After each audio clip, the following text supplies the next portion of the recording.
Koki membunuh ikan setiap hari tetapi tidak pernah memakannya. Karena ini adalah ikan yang terkontaminasi limbah nuklir. Tubuhnya berubah bentuk dan mengandung radiasi dalam jumlah besar. Tapi dagingnya enak sekali. Ditangkap dan dijual oleh nelayan yang rakus akan uang. Akhirnya di tangan chef. Setelah beberapa saat, ikan goreng sambal yang lezat pun habis. Untuk dinikmati pelanggan. Terlihat sangat lezat. Ted melihat ke piring ikan dan mengambil sepotong besar. Makan lebih nikmat dari sebelumnya. Tapi dia tidak tahu radiasi nuklir itu perlahan menembus tubuhnya. Makan lebih banyak dan lebih banyak setiap kali. Gunakan beberapa tulang ikan yang sudah dimakan dan disatukan. Lihat hasilnya setelah perakitan. Bahwa ide itu terlintas di kepalanya. Sengaja mengambil kepala ikan yang paling cacat. Keluarkan semua organ dalam. Dicangkokkan pada tulang yang tersisa. Pistol yang terbuat dari tulang herring. Masih kekurangan amunisi. Dan kemudian mengambil tulang lainnya. Hati-hati makan daging di atasnya. Setelah mengunyah, masukkan tangannya ke dalam mulut. Mencabut gigi ikan. Ini peluru pistolnya. Setelah memasukkan peluru ke dalam pistol, lalu tulang dari mulut ikan.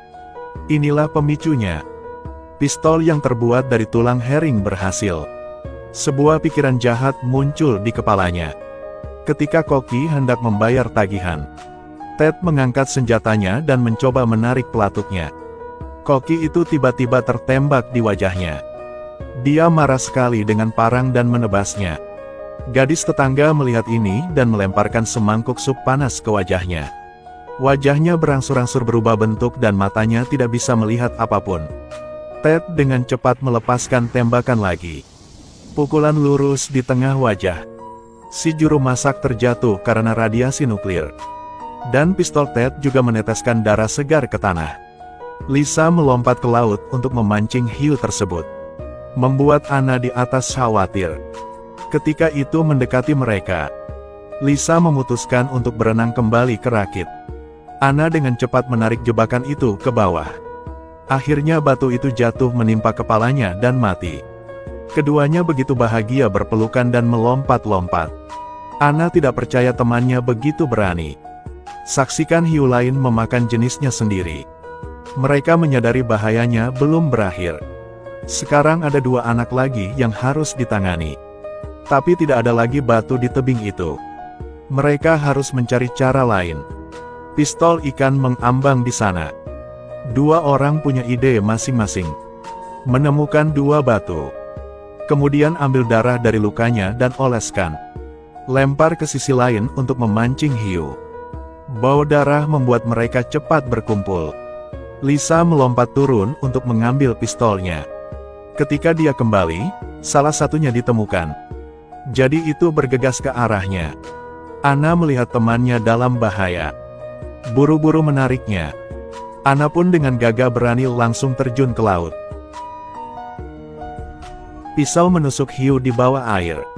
Lisa melihat itu dan bergegas membantu temannya.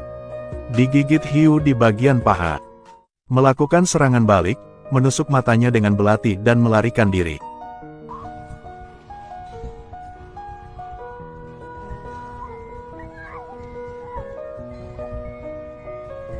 Dua orang saling menarik.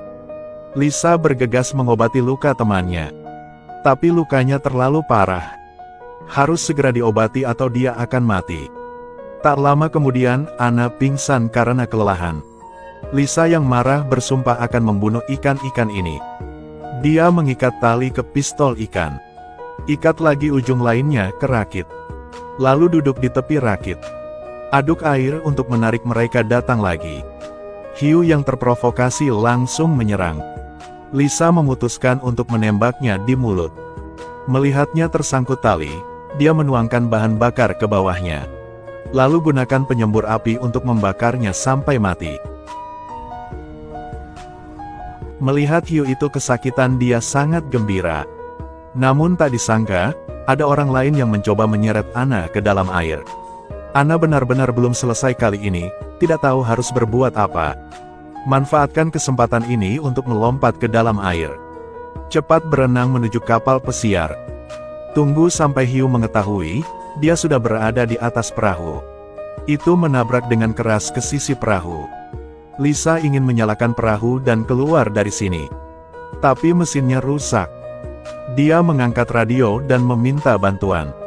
Tapi tidak mendapat sinyal apapun. Begitu tak berdaya dia mulai berteriak. Melihat tangki oksigen mendapat ide lagi. Jadi dia memasang tangki oksigen di kakinya. Lalu ikat tali di sekeliling badan toples. Ambil kunci pas dan bersiaplah. Menunggu hiu menyerang lagi. Hiu itu dengan cepat berbalik dan menabrak perahu. Lisa merusak konektor tangki oksigen. Tekanan ekstrim saat itu. Toples itu melesat tepat ke kepala ikan. Bahaya mematikan teratasi.